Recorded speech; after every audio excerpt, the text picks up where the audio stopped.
Hello नमस्कार दोस्तों, स्वागत है आप सबका अमित क्लासेस आगरा के स्टडी प्लेटफॉर्म पर। तो दोस्तों आज हम आपके बीच में बिहार शिक्षक भर्ती की जो परीक्षा होने वाली है उसकी क्लास को लेकर के उपस्थित हुए हैं, जो कि एग्जाम के पॉइंट ऑफ व्यू से बहुत ही ज़्यादा महत्वपूर्ण रहने वाली क्लास है दोस्तों। और इस क्लास में हमने पर्यावरण के टॉप 60 प्रश्नों को शामिल किया हुआ है और ये जो प्रश्न है परीक्षा में आने की इनकी ज़्यादा संभावना है। तो सभी भाई बहन ज़्यादा से ज़्यादा लाइव जुड़ें और चैनल को शेयर और सब्सक्राइब जरूर करें। तो चलिएगा स्टार्ट करते हैं बिना देरी करते हुए। देखिएगा दोस्तों, प्रश्न नंबर फर्स्ट में आपसे क्या बोला है, एग मार्क। एग मार्क का संबंध है, अब आपको बताना है जो एग मार्क का संबंध है ये किससे है। बताइए, गुणवत्ता से है, पैकेजिंग से है, संसाधन से है या उत्पादन से है। तो आप बोलोगे इसका संबंध किससे है, गुणवत्ता से है, यानी आपका ऑप्शन जो है ए जो है वो दोस्तों करेक्ट हो जाएगा। एग मार्क एक प्रमाण चिन्ह है जो भारत में कृषि खाद्य पदार्थों पर लगाया जाता है। ठीक है दोस्तों, चलिएगा आगे बढ़ते हैं। और हाँ दोस्तों, एक बात और, ये किस अधिनियम के अंतर्गत आता है ये भी आपको पता होना चाहिए। ये आता है 1937 में, क्या हुआ था, इस अधिनियम में ये आया था। बात करते हैं दोस्तों प्रश्न नंबर सेकंड। प्रश्न नंबर सेकंड भी मोस्ट इंपोर्टेंट है, किस देश से संविधान से मौलिक कर्तव्यों को लिया गया है। यानी जो भारत का जो संविधान है उसमें जो मौलिक कर्तव्य है वो किस देश से लिए गए हैं, बताइएगा कमेंट करके। कमेंट करके मुझे बताइएगा। तो आपका राइट आंसर क्या हो जाएगा दोस्तों, यूएसएसआर। ठीक है दोस्तों, यानी आपका ऑप्शन जो आपका डी है दोस्तों ये करेक्ट हो जाएगा। इसको सोवियत संघ भी कहते हैं दोस्तों। और एक बात और ध्यान रखना है, सरदार स्वर्ण सिंह समिति के सुझाव पर ये लिया गया था। और दोस्तों ये किस संविधान संशोधन के द्वारा लिया गया था, 42वें संविधान संशोधन से लिया गया था। और कब आया था ये, 1976 में आया था दोस्तों, ये आपको पता होना चाहिए दोस्तों। चलिएगा दोस्तों आगे बढ़ते हैं। और हाँ एक बात और, इसकी वर्तमान में संख्या कितनी है, 10 मौलिक कर्तव्य हैं, ये भी आपको पता होना चाहिए। चलिएगा दोस्तों आगे बढ़ते हैं, नेक्स्ट प्रश्न की ओर चलते हैं। बात करते हैं प्रश्न नंबर 3। देखिएगा दोस्तों, इसमें आपसे क्या बोला, एक वयस्क मानव में कुल अस्थियां की संख्या कितनी होती है, बताइए। वयस्क की बात हो रही है दोस्तों, तो सबसे पहले आपको पता होना चाहिए जब बच्चा छोटा होता है तो मानव अस्थियों की संख्या एक कितनी होती है, ये भी आपको पता होना चाहिए। दूसरी बात है, जो मानव अस्थि है शरीर का एक आंतरिक भाग है और जो बच्चे होते हैं उनमें संख्या कितनी होती है, 270 होती है। लेकिन जब वयस्क होने लगते हैं तो वही हड्डियां जो होती हैं, जो अस्थियां होती हैं आपस में जुड़ जाती हैं और इनकी संख्या 206 रह जाती है। तो वयस्क में कितनी होती है ये भी आपको बता दे रहे हैं हम। वयस्क में 206 होती हैं, जबकि बात करें बच्चे में तो बच्चे में आपकी कितनी होती हैं, 270 होती हैं। तो आपसे पूछा है वयस्क की, तो आपका ऑप्शन नंबर जो आपका सी है ये करेक्ट हो जाएगा दोस्तों। चलिएगा दोस्तों आगे बढ़ते हैं नेक्स्ट प्रश्न की ओर चलते हैं। स्क्रीनशॉट भी आप लोग लेते रहिए। बात करते हैं प्रश्न नंबर 4 की। देखिएगा दोस्तों, इसमें आपसे क्या बोला है, इसमें आपसे बोला है कि आर्सेनिक द्वारा जल प्रदूषण सर्वाधिक है। तो इसका कारण क्या है, कहां है ये, ठीक है। और ये आर्सेनिक कैसा पदार्थ है, और धातु है, उपधातु है या धातु है, ये भी आपको बताना है। क्या उत्तर प्रदेश में है सर्वाधिक, मध्य प्रदेश में, बिहार में है या पश्चिम बंगाल में है, बताइएगा। और एक बात और, कि आर्सेनिक की अगर अधिकता ज्यादा हो जाएगी तो मानव में कैसा रोग हो जाएगा, ये भी आपको बताना है। ठीक है, बताइएगा कौन सा रोग हो जाएगा। तो सबसे पहले बात करते हैं आर्सेनिक। तो दोस्तों जो आर्सेनिक है ये क्या है, ये स्वाद रहित, यानी इसमें स्वाद नहीं है। और ये क्या है, उपधातु है। क्या है, उपधातु है दोस्तों आर्सेनिक। ठीक है दोस्तों, और बात करते हैं कि जल प्रदूषण सर्वाधिक कहां है आर्सेनिक का, वो आपका कहां है दोस्तों, पश्चिम बंगाल में है। और इसकी अधिकता से कौन कौन से रोग हो जाते हैं, जैसे त्वचा का कैंसर हो जाता है, ठीक है, फेफड़े संबंधी रोग हो जाते हैं, काफी रोग हो जाते हैं। ठीक है, तो ये आपको ध्यान में रखने हैं दोस्तों। चलिएगा आगे बढ़ते हैं प्रश्न नंबर 5। इसमें आपसे क्या बोला है, ध्रुव तारा कहा जाता है, बताइए ध्रुव तारा किसे कहा जाता है, कमेंट करके मुझे बताइएगा कि ध्रुव तारा किसे कहा जाता है, बताइएगा। क्या उत्तरी तारे को कहा जाता है, दक्षिणी तारे को कहा जाता है, पूर्वी तारे को कहा जाता है, या आपके पश्चिमी तारे को कहा जाता है। तो सबसे पहले मैं आपको बता दूं कि इसका राइट आंसर क्या हो जाएगा दोस्तों, ऑप्शन नंबर ए हो जाएगा। उत्तरी तारे को ही क्या बोलते हैं, ध्रुव तारा कहते हैं दोस्तों। जो ध्रुव तारा को पोल स्टार या नॉर्थ स्टार भी कहा जाता है। जो ध्रुव तारा है दोस्तों इसको पोल स्टार भी कह देते हैं, पोल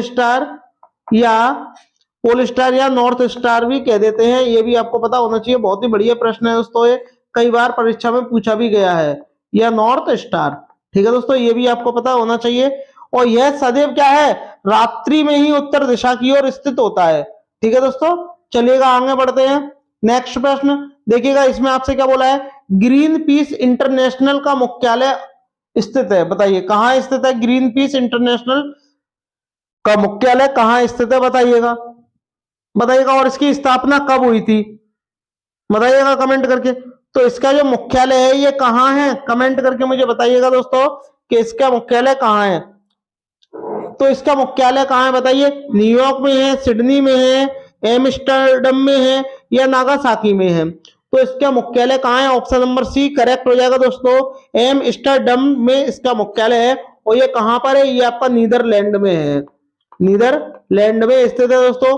और इसकी जो स्थापना थी, इसकी स्थापना दोस्तों कब हुई थी, ये आपको पता होना चाहिए। 1971 में क्या इसकी स्थापना हुई थी दोस्तों।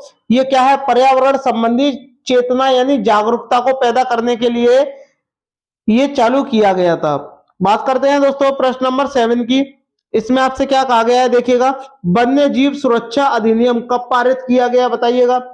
वन्य जीव सुरक्षा अधिनियम क्या 1960 में, 1962 में, 1972 में, या 1975 में। तो बताइएगा ये कब स्टार्ट किया गया था, कमेंट करके मुझे बताइएगा। आप बोलोगे सर 1972 में ये स्टार्ट किया गया था वन्य जीव। और 1972 में ही क्या आया था, शेर परियोजना। शेर परियोजना कब आई थी, ये भी 1972 में आई थी दोस्तों। ठीक है दोस्तों, चलिएगा आगे बढ़ते हैं नेक्स्ट प्रश्न की ओर। प्रश्न नंबर 8, इसमें आपसे क्या बोला, भारत में प्रोजेक्ट टाइगर, पहले शेर आया बाद में टाइगर आया। तो शेर अब कब आया, 1972 में शेर परियोजना आई, मैंने अभी अभी आपको बताया था। और 1973 में क्या आई था, आपका प्रोजेक्ट टाइगर आया था। और टाइगर दिवस कब मनाते हैं दोस्तों, 29 जुलाई को मनाते हैं। ठीक है दोस्तों, ये भी आपको पता होना चाहिए कब मनाते हैं, 29 जुलाई को मनाते हैं दोस्तों। तो इसका राइट आंसर क्या हो जाएगा, बी हो जाएगा। और एक बात और कि 1973 में किया गया था इसका प्रारंभ, लेकिन किस डेट को किया गया था, 9 अप्रैल को किया गया था। 9 अप्रैल 1973 में किया गया था, क्योंकि बाघों की संख्या में कमी आ रही थी लगातार, उनकी संख्या बढ़ाने के लिए यह प्रोजेक्ट तैयार किया गया था। चलिएगा आगे बढ़ते हैं प्रश्न नंबर 9, देखिएगा आपसे इसमें क्या बोला है, प्रकाश संश्लेषण के प्रकाशीय चरण के दौरान डैश का ऑक्सीकरण एवं इसका अपचयन होता है, यानी किसका ऑक्सीकरण होता है, किसका अपचयन होता है, ये आपको बताना है। तो बताइएगा किसका अपचयन होता है, कमेंट करके मुझे बताइएगा। और ये एक रासायनिक प्रक्रिया है दोस्तों, बताइएगा। तो मैं आपको बता दूं, जल का क्या होता है, ऑक्सीकरण होता है, और NADP का क्या होता है, अपचयन होता है। तो इसका राइट आंसर क्या हो जाएगा दोस्तों, ए हो जाएगा दोस्तों। आई होप आपको वीडियो पसंद आ रही होगी, अगर पसंद आ रही हो तो चैनल को लाइक शेयर सब्सक्राइब जरूर करें सभी भाई बहन। चलिएगा दोस्तों आगे बढ़ते हैं, बात करते हैं प्रश्न नंबर 10 की। देखिएगा इसमें आपसे क्या बोला गया है, दूध से दही बनाने की प्रक्रिया को कहते हैं, बताइए क्या कहते हैं, प्रकाश संश्लेषण कहते हैं, आसवन कहते हैं, किण्वन कहते हैं, या स्टेरिलाइजेशन कहते हैं। बताइएगा कमेंट करके कि जब दूध से दही बनता है तो उस प्रक्रिया को आप क्या कहेंगे, देखिए बताइए। तो इस प्रक्रिया को क्या कहते हैं, हम किण्वन कहते हैं, यानी जो आपका ऑप्शन जो सी है ये करेक्ट हो जाएगा दोस्तों। ठीक है दोस्तों, चलिएगा आगे बढ़ते हैं प्रश्न नंबर 11। देखिएगा प्रश्न नंबर 11 में आपसे क्या बोला गया है, इसमें आपसे बोला फूलों की घाटी स्थित है। बताइए फूलों की घाटी कहां स्थित है, जम्मू कश्मीर में स्थित है, हिमाचल प्रदेश में, सिक्किम में, या उत्तराखंड में। तो आपका राइट आंसर क्या हो जाएगा, उत्तराखंड में स्थित है फूलों की घाटी।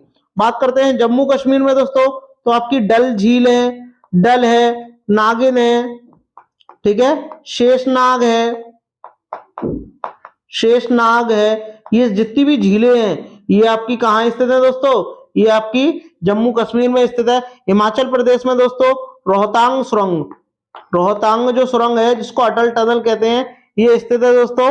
चलिएगा दोस्तों आगे बढ़ते हैं प्रश्न नंबर नेक्स्ट की तरफ, बहुत ही बढ़िया बढ़िया प्रश्न है। तो इसका राइट आंसर क्या हो जाएगा, आपका डी हो जाएगा। अब आपको कमेंट करके मुझे बताना है कि फूलों की घाटी तो उत्तराखंड में स्थित है, लेकिन शांत घाटी कहाँ स्थित है, शांत घाटी कहाँ स्थित है। शांत घाटी जो आपका शांत घाटी राष्ट्रीय उद्यान है ये आपका कहाँ स्थित है? शांत घाटी उद्यान कहाँ स्थित है? कमेंट करके मुझे बताइएगा।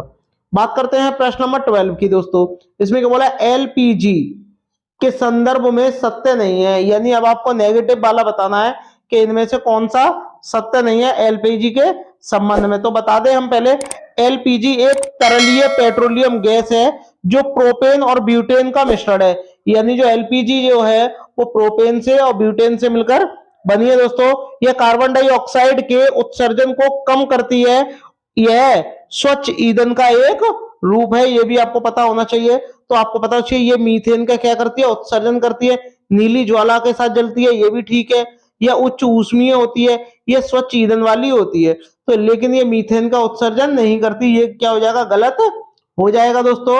चलिएगा दोस्तों आगे बढ़ते हैं। तो आपका इसका राइट आंसर क्या हो जाएगा? आपका डी हो जाएगा, क्योंकि आपसे नेगेटिव पूछा था। बात करते हैं दोस्तों प्रश्न नंबर 13 की। बहुत ही बढ़िया प्रश्न है दोस्तों। निम्नलिखित में से निम्नलिखित परावैंगनी किरणों, परावैंगनी किरणों को क्या बोलते हैं? यूवी बोलते हैं, यानी अल्ट्रावायलेट रेज बोलते हैं। कौन सा अधिकतम हानिकारक है? यानी इनमें से 3 रेज निकलती हैं, ए बी सी। सबसे ज्यादा हानिकारक कौन सी है? आपकी सी हो जाएगी, यानी यूवीसी। और अगर ये डायरेक्ट आएंगी तो आपको क्या हो जाएगा? त्वचा संबंधी रोग हो जाएगा। क्या हो जाएगा? त्वचा संबंधी रोग हो जाएगा दोस्तों, ये भी आपको पता होना चाहिए। परावैंगनी किरणें, और परावैंगनी किरणों को आने से कौन रोकता है? ओजोन परत रोकती है। कौन रोकती है दोस्तों? ओजोन परत। और ओजोन दिवस जो आपका कब मनाया जाता है? ये आपका 16 सितंबर को मनाया जाता है। ओजोन के संकेत की बात करें दोस्तों, O3 होता है। चलिएगा दोस्तों। और हाँ दोस्तों, एक बात और कि जो ओजोन परत होती है, ओजोन परत जो है आपकी, ये कहाँ पाई जाती है? ये आपकी समताप मंडल में पाई जाती है। समताप में पाई जाती है। ठीक है, ये उल्टा लग गया है, 1 मिनट। ये आपकी समताप मंडल में पाई जाती है। समताप मंडल में पाई जाती है ओजोन लेयर। चलिएगा दोस्तों बात करते हैं प्रश्न नंबर 15 की। बहुत ही बढ़िया बढ़िया प्रश्न है।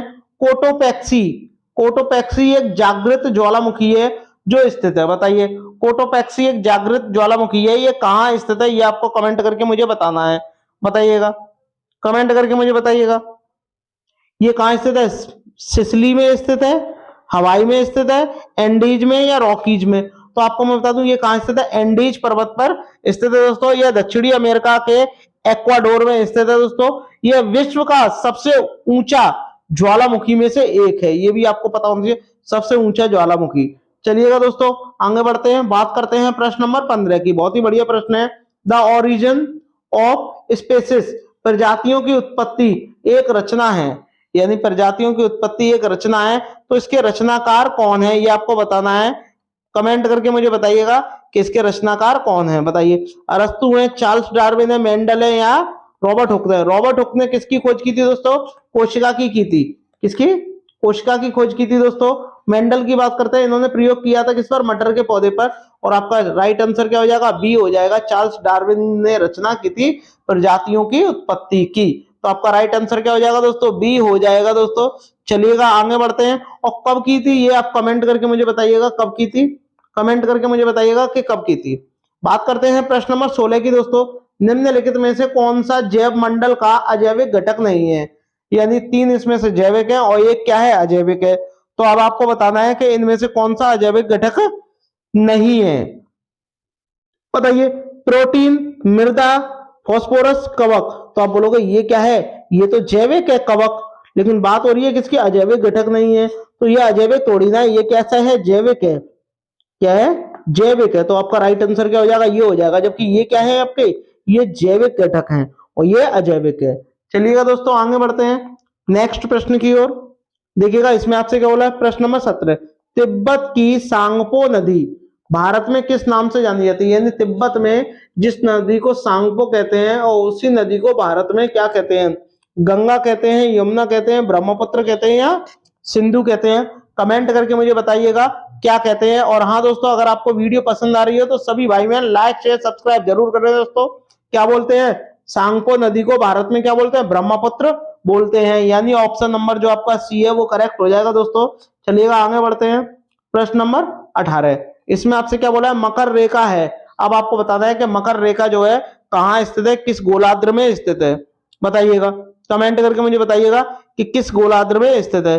तो सबसे पहले मैं बता दूं आपको, जो मकर रेखा है ये क्या है, पश्चिम से पूर्व की ओर खींची गई है और ये एक काल्पनिक रेखा है। यानी मकर रेखा जो है कहां से खींची गई है, पश्चिम से कहां तक खींची गई है, पूर्व की ओर खींची गई है। और ये जो रेखा है ये क्या है, एक काल्पनिक रेखा है, काल्पनिक रेखा है दोस्तों, ये आपको पता होना चाहिए। और लेकिन ये मकर रेखा है, अब आपको बताना है मकर रेखा कहाँ है बताइए। ये भूमध्य रेखा पर स्थित है और इसका राइट आंसर क्या हो जाएगा, 23.5 डिग्री साउथ में स्थित है दोस्तों। तो आपका ऑप्शन जो आपका सी है दोस्तों, ये करेक्ट हो जाएगा दोस्तों। चलिएगा आगे बढ़ते हैं, बात करते हैं प्रश्न नंबर 19 की।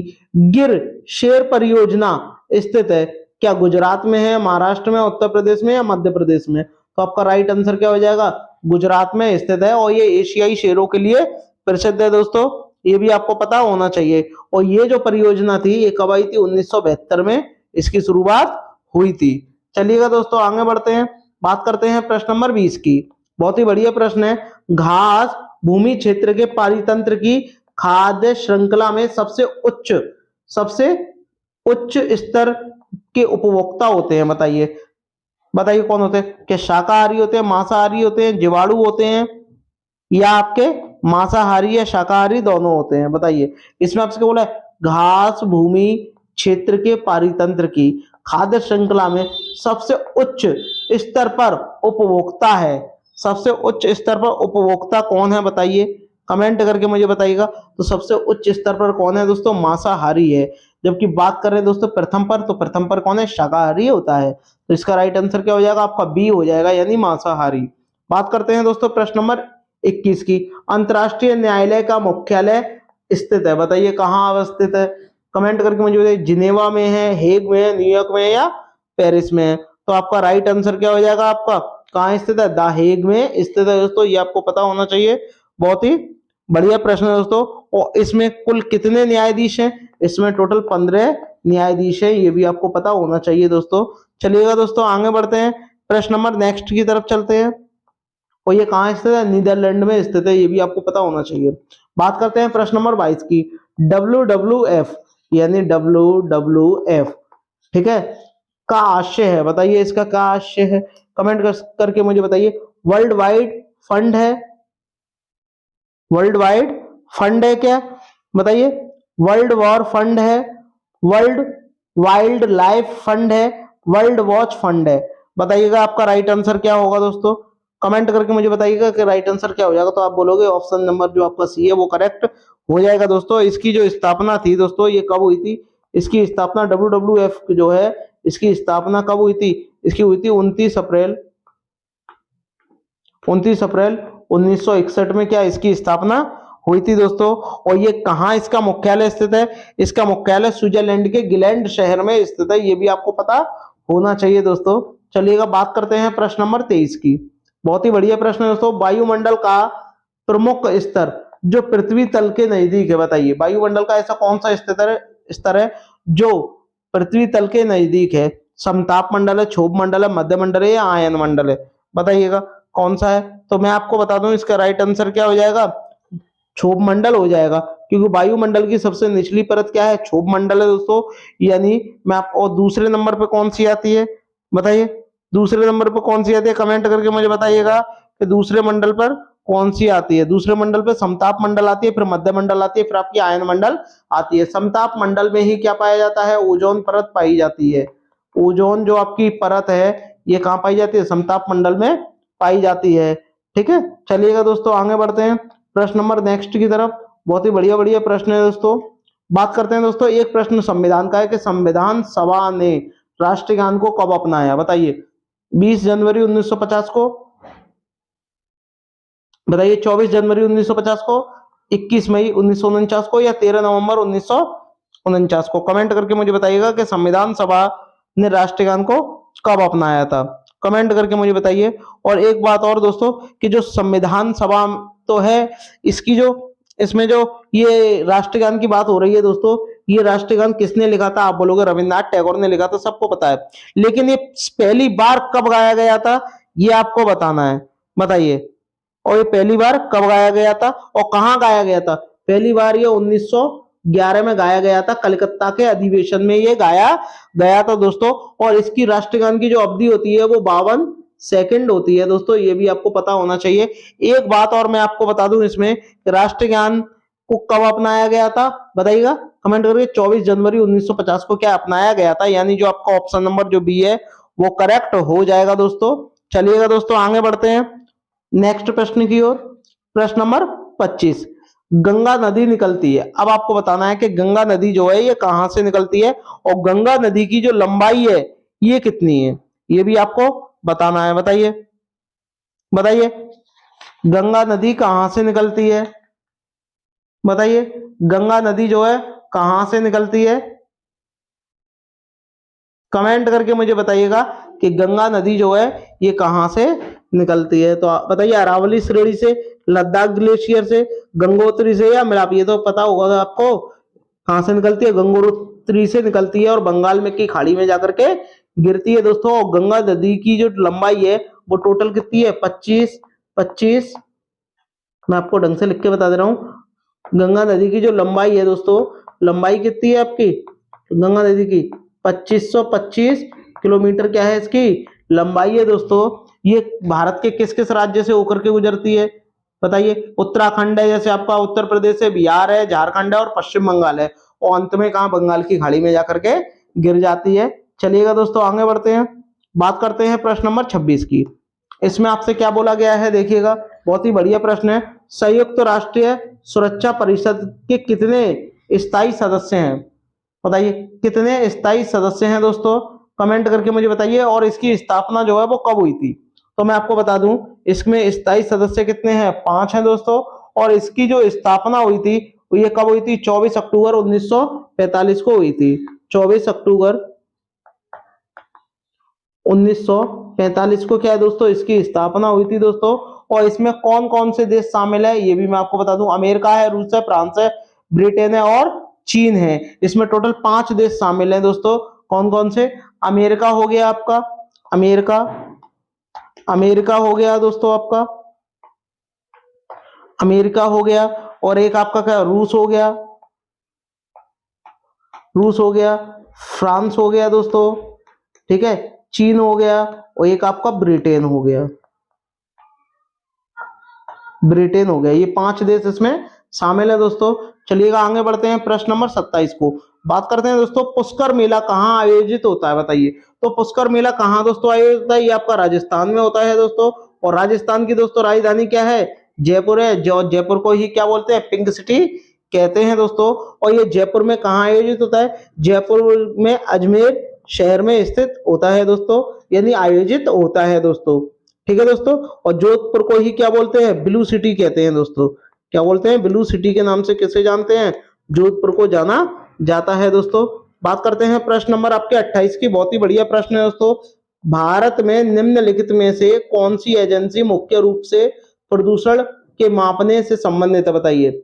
ऐसी कौन सी एजेंसी है जो प्रदूषण को मापने से संबंधित है, ग्रीन ट्रिब्यूनल, केंद्रीय प्रदूषण नियंत्रण बोर्ड, केंद्रीय जल आयोग या सर्व ऑफ इंडिया। कमेंट करके मुझे बताइएगा कि आपका राइट आंसर क्या हो जाएगा। तो देखिए भारत की बात हो रही है तो जरूर क्या सेंट्रल लेवल पर है, और सेंट्रल लेवल पे क्या है, केंद्रीय प्रदूषण नियंत्रण बोर्ड, यानी आपका राइट आंसर बी हो जाएगा दोस्तों। बहुत ही बढ़िया प्रश्न है, आगे बढ़ते हैं दोस्तों। बात करते हैं दोस्तों प्रश्न नंबर 29 की। सरिस्का राष्ट्रीय उद्यान कहाँ स्थित है बताइए, पश्चिम बंगाल में, गुजरात में, राजस्थान में, असम में। असम की दोस्तों बात करते हैं तो काजीरंगा, ये आपको ध्यान में रखना है दोस्तों। और ये एक सींग के गैंडे के लिए प्रसिद्ध है। राजस्थान में आपका रणथंभौर है, आपका केवला देव है और आपका ये सरिस्का है, यानी आपका ऑप्शन जो सी है वो करेक्ट हो जाएगा। गुजरात की बात करते हैं दोस्तों तो जो गिर अभ्यारण्य है ये आपका कहाँ है, गुजरात में स्थित है दोस्तों। और ये एशियाई शेरों के लिए बहुत ही ज्यादा प्रसिद्ध है दोस्तों। बात करते हैं दोस्तों प्रश्न नंबर 30 की, बहुत ही बढ़िया प्रश्न है। पारिस्थितिकी तंत्र में ऊर्जा का मुख्य स्रोत है बताइए। पारिस्थितिकी तंत्र में ऊर्जा का मुख्य स्रोत जो है ये क्या है, ये आपको बताना है। बताइए क्या है मुख्य स्रोत जो होता है, बताइए। एटीपी है, सूर्य प्रकाश है, डीएनए है, आरएनए है। देखिए ये तो होगा नहीं, डीएनए आरएनए ये तो मनुष्य में पाए जाते हैं भाई, ठीक है। तो क्या हो जाएगा आपका ऑप्शन सी हो जाएगा, यानी सूर्य का प्रकाश जो है ऊर्जा का सर्वाधिक ऊर्जा का स्रोत है दोस्तों। तो आपका ऑप्शन जो आपका बी है दोस्तों वो करेक्ट हो जाएगा। देखिएगा इसमें क्या बोला है, हरित क्रांति की सफलता से संबंधित वैज्ञानिक हैं। बताइए, कमेंट करके मुझे बताइएगा कि हरित क्रांति की सफलता से संबंधित कौन से वैज्ञानिक है। कमेंट करके मुझे बताइएगा कि आपका राइट आंसर क्या होगा, बताइएगा। तो ये जो है ये विश्व की बात हो रही है दोस्तों, जबकि हम बात करें भारत की तो एम.एस. स्वामीनाथन है, जबकि बात करें विश्व की तो कौन है, वो नॉर्मन बोरलॉन्ग है। यानी आपका ऑप्शन जो सी है वो करेक्ट हो जाएगा दोस्तों। चलिएगा दोस्तों आगे बढ़ते हैं नेक्स्ट प्रश्न की ओर। बात करते हैं प्रश्न नंबर 2। देखिएगा इसमें आपसे क्या बोला है, सर्वोत्तम गुणवत्ता वाला संगमरमर उपलब्ध होता है। बताइए कैसे उपलब्ध होता है, बताइए। उदयपुर से होता है, मकराना में होता है, या आगरा में होता है, या जबलपुर में होता है। तो आपका राइट आंसर क्या हो जाएगा, मकराना में होता है दोस्तों। चलिएगा आगे बढ़ते हैं प्रश्न नंबर 3। देखिएगा इसमें क्या बोला, कौन सा वन्य जीव अभ्यारण्य शेर को संरक्षण प्रदान करता है, यानी सुरक्षा प्रदान करता है। तो बात करते हैं यहाँ दोस्तों काजीरंगा की। ये आपका असम में स्थित है। कहाँ स्थित है दोस्तों, असम में स्थित है। और ये एक सींग के गैंडे के लिए प्रसिद्ध है। ठीक है दोस्तों। दुधवा की बात करें तो दुधवा आपका कहाँ है, यूपी में है। वही बात करें गिर राष्ट्रीय उद्यान, ये आपका कहाँ है, गुजरात में है। और गुजरात में ही क्या है, वन्य जीव अभ्यारण्य जो कि शेरों के लिए प्रसिद्ध है, वो कौन सा है आपका, गिर राष्ट्रीय उद्यान है दोस्तों। चलिएगा आगे बढ़ते हैं दोस्तों। हाँ, ये एक सींग के गैंडे के लिए प्रसिद्ध है काजीरंगा। तो अब आपको मुझे कमेंट करके मुझे बताना है कि गेंडा दिवस कब मनाते हैं, गेंडा दिवस कब मनाते हैं, ये आप मुझे कमेंट करके मुझे बताइएगा कि गेंडा दिवस कब मनाते हैं। चलिएगा दोस्तों बात करते हैं प्रश्न नंबर 4 की। फिट्स इंडिया एक्ट के अंतर्गत निम्न में से किसे स्थापित किया गया है। बताइए किसे स्थापित किया गया है, निर्देशकों की अदालत को, नियंत्रण बोर्ड को, राजस्व बोर्ड को, या स्थायी परिषद को। कमेंट करके मुझे बताइएगा कि आपका राइट आंसर क्या है, बताइएगा। और ये कब आया था ये भी आपको बताना है। ये आपका आया था 1784 में आया था। और इसका राइट आंसर क्या हो जाएगा, कमेंट करिएगा दोस्तों, क्या हो जाएगा, कमेंट करके मुझे बताइएगा राइट आंसर क्या हो जाएगा, नियंत्रण बोर्ड हो जाएगा दोस्तों। चलिएगा आगे बढ़ते हैं प्रश्न नंबर 5 की चर्चा करते हैं। देखिएगा इसमें आपसे क्या बोला है, भारत की पहली सन 1853 में एक रेलगाड़ी चलाई गई थी, और वो कहां से चली थी ये आपको बताना है। तो पहली बात तो आपको पता होनी चाहिए कि 1853 में चली थी, लेकिन कहां से चली थी, मुंबई से कहां तक चली थी, ठाणे तक चली थी, ठाणे तक चली थी। तो आपकी कहां से चली थी, प्रारंभ कहां से हुई थी, मुंबई से हुई थी। तो आपका राइट आंसर क्या हो जाएगा, आपका मुंबई हो जाएगा। मुंबई की राजधानी महाराष्ट्र है दोस्तों। ठीक है, चलिएगा आगे बढ़ते हैं प्रश्न नंबर 6। देखिएगा इसमें आपसे क्या बोला है, गांधी जी के ऊपर है दोस्तों। इसमें आपसे बोला है गांधी जी ने किस आंदोलन का समर्थन किया था। बताइएगा गांधी जी ने किस आंदोलन का समर्थन किया था, कमेंट करके मुझे बताइएगा। और ये आंदोलन जो है वो कब शुरू हुआ था ये भी आपको बताना है, कमेंट करके बताइएगा। तो ये किया था आपका अस्पृश्यते, इसका मतलब ये होता है छुआछूत। क्या होता है, छुआछूत। और ये कब हुआ था, आपका 1932 में हुआ था दोस्तों। तो आपका राइट आंसर क्या हो जाएगा, ऑप्शन नंबर ए हो जाएगा, अस्पृश्यते। बात करते हैं दोस्तों प्रश्न नंबर 7 की। जलियांवाला बाग हादसे में कौन सा ब्रिगेडियर थे। अब आपको पता होना चाहिए जलियांवाला हत्याकांड कब हुआ था, 13 अप्रैल 1919 में हुआ था। लेकिन उस समय ब्रिगेडियर कौन थे, जनरल हैरिस थे, जनरल डायर थे, कर्नल वेस्ले थे, या आर्थर वेस्ले थे। तो आपका राइट आंसर क्या हो जाएगा, बी हो जाएगा। कौन थे, जनरल डायर थे दोस्तों। ये आपको पता होना चाहिए, मोस्ट इंपोर्टेंट प्रश्न है ये। बात करते हैं प्रश्न नंबर 8 की। इसमें आपसे बोला गया है लाला लाजपत राय किसके विरुद्ध प्रदर्शन कर रहे थे जब वे पुलिस की निरक्षरता का शिकार हुए थे। बताइएगा किसका आंदोलन कर रहे थे, ये विरुद्ध में आंदोलन कर रहे थे साइमन कमीशन का। किसका, साइमन कमीशन का दोस्तों। और साइमन कमीशन जो था ये कब आया था ये भी आपको बताना है। बताइए कब आया था, ये आपका 1928 में कर रहे थे आंदोलन। ठीक है दोस्तों, चलिएगा आगे बढ़ते हैं नेक्स्ट प्रश्न की ओर। बात करते हैं प्रश्न नंबर 9। बंगाल के प्रथम गवर्नर जनरल कौन थे। बताइएगा बंगाल के प्रथम गवर्नर जनरल कौन थे, कमेंट करके मुझे बताइएगा कौन थे। कमेंट करके मुझे बताइएगा कि आपका राइट आंसर क्या है, कमेंट करके मुझे बताइएगा। क्या बोलो, वारेन हेस्टिंग थे। कौन थे, वारेन हेस्टिंग थे। ऑप्शन नंबर जो आपका सी है दोस्तों ये करेक्ट हो जाएगा दोस्तों। चलिएगा आगे बढ़ते हैं, प्रश्न नंबर नेक्स्ट। इसमें आपसे क्या बोला है, दीन इलाही, जो आपका दीन इलाही का नया धर्म निम्नलिखित में से किसके द्वारा शुरू किया गया था, बताइएगा। दीन इलाही जो धर्म था ये किसने शुरू किया था, बताइए। हुमायूं ने, जहांगीर ने, अकबर ने या शाहजहां ने, बताइएगा किसने किया था, बताइएगा। ये नया धर्म किसने लागू किया था, ये अकबर ने किया था दोस्तों। और कब किया था दोस्तों, 1582 ईस्वी में किया था, ये भी आपको पता होना चाहिए। ठीक है दोस्तों, चलिएगा आगे बढ़ते हैं। ब्रह्म समाज के संस्थापक कौन थे, बताइए कमेंट करके। स्वामी दयानंद सरस्वती, ईश्वर चंद्र विद्यासागर, राजा राम मोहन राय या स्वामी विवेकानंद, कमेंट करके मुझे बताइएगा। ये भारत के सामाजिक सुधारक थे, यानी समाज में जो भी बुराइयां थी उसको सुधार करने वाले थे। और ये कौन थे, राजा राम मोहन राय, यानी जो आपका ऑप्शन जो सी है वो करेक्ट हो जाएगा दोस्तों, समाज सुधारक थे ये। बात करते हैं दोस्तों प्रश्न नंबर 12 की। वर्ग रहित समाज की संकल्पना किसने की, बताइएगा कमेंट करके कि वर्ग रहित समाज की संकल्पना जो थी ये किसने की थी, बताइएगा कमेंट करके। कार्ल मार्क्स ने की थी, लेनिन ने की थी, जॉन रस्किन ने की थी, एडम स्मिथ ने की थी। तो आपका राइट आंसर क्या हो जाएगा, कमेंट करके मुझे बताइएगा। कार्ल मार्क्स ने की थी वर्ग रहित समाज की संकल्पना। चलिएगा दोस्तों आगे बढ़ते हैं, प्रश्न नंबर 13। बात करते हैं वित्त आयोग की स्थापना किसके द्वारा की गई, कमेंट करके मुझे बताइएगा कि वित्त आयोग की जो स्थापना थी ये किसने की थी और ये किस अनुच्छेद से हुई थी, ये भी आपको बताना है, बताइएगा। प्रधानमंत्री के द्वारा, राष्ट्रपति के द्वारा, वित्त मंत्रालय के द्वारा या योजनाओं द्वारा, बताइए। तो आपका राइट आंसर क्या हो जाएगा, वित्त आयोग की जो स्थापना होती है वो किसके द्वारा होती है, राष्ट्रपति के द्वारा होती है दोस्तों। और ये किस अनुच्छेद में है, अनुच्छेद 280 में इसके बारे में कहा गया है। चलिएगा दोस्तों बात करते हैं प्रश्न नंबर 14। निम्नलिखित में से किनको पदच्युत करने के लिए भारतीय संविधान कोई विधि प्रदान नहीं करता, बताइएगा कमेंट करके। आपका राइट आंसर क्या होगा, क्या राष्ट्रपति, उपराष्ट्रपति, उच्चतम न्यायालय के न्यायाधीश या राज्यपाल, बताइएगा। तो आपका राइट आंसर क्या हो जाएगा, आपका बताइएगा कमेंट करके मुझे बताइएगा। आपका राइट आंसर क्या हो जाएगा, ऑप्शन नंबर डी हो जाएगा।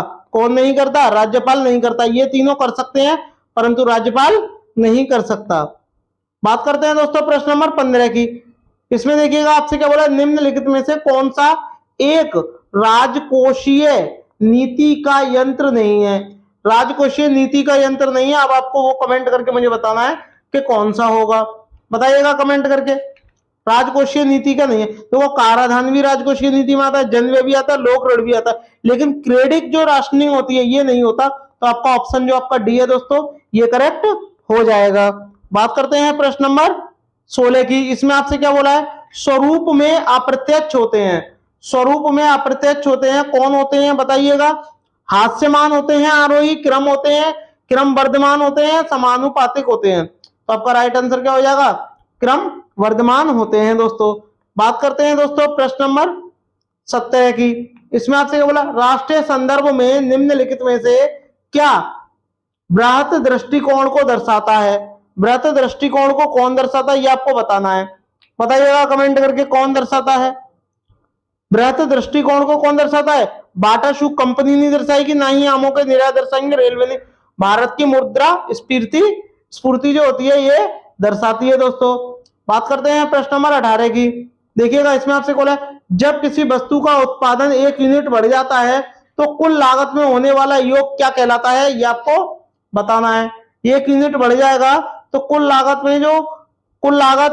में जो होने वाला योग होगा वो क्या कहलाएगा, ये आपको कमेंट करके मुझे बताना है, बताइएगा। सीमांत लागत कहलाता है, क्या कहलाता है दोस्तों, सीमांत लागत कहलाता है, ये आपको ध्यान में रखना है दोस्तों। बात करते हैं दोस्तों, जीडीपी बराबर होता है प्रत्यक्ष, अप्रत्यक्ष और अनुदान के।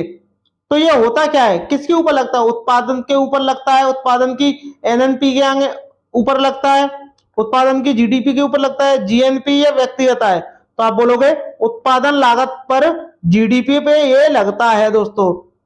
बात करते हैं दोस्तों इस वीडियो के आखिरी प्रश्न की, प्रश्न नंबर 20। इसमें आपसे क्या बोला है, देखिएगा, श्वेत प्रकाश कितने रंगों का मिश्रण होता है, ये आपको कमेंट करके मुझे बताना है, बताइएगा। श्वेत प्रकाश, श्वेत का मतलब श्वेत का मतलब बताइए सफेद। जो सूर्य से आने वाली पराबैंगनी किरणें होती हैं ये कितने भागों में होती हैं, ये आपको मुझे कमेंट करके मुझे बताना है दोस्तों। तो आप जानते हुए क्या होता है, 7 हो जाएगा, जिसकी शॉर्ट फॉर्म क्या हो जाएगी, जिसकी शॉर्ट फॉर्म क्या हो जाएगी, मैं लिख दे रहा हूं, बैजनी हपी नाला, ये इसकी शॉर्ट फॉर्म हो जाएगी दोस्तों। शॉर्ट फॉर्म हो जाएगी बैगनी, जामुनी, नीला, हरा, पीला, नारंगी और लाल। कुल 7 रंगों में विभक्त हो जाता है दोस्तों। चलिएगा आगे बढ़ते हैं और इन्हीं 7 रंगों के समूह को हम स्पेक्ट्रम के नाम से भी जानते हैं। अगर आपको ये वीडियो अच्छी लगी हो तो सभी भाई बहन लाइक शेयर सब्सक्राइब जरूर करिएगा।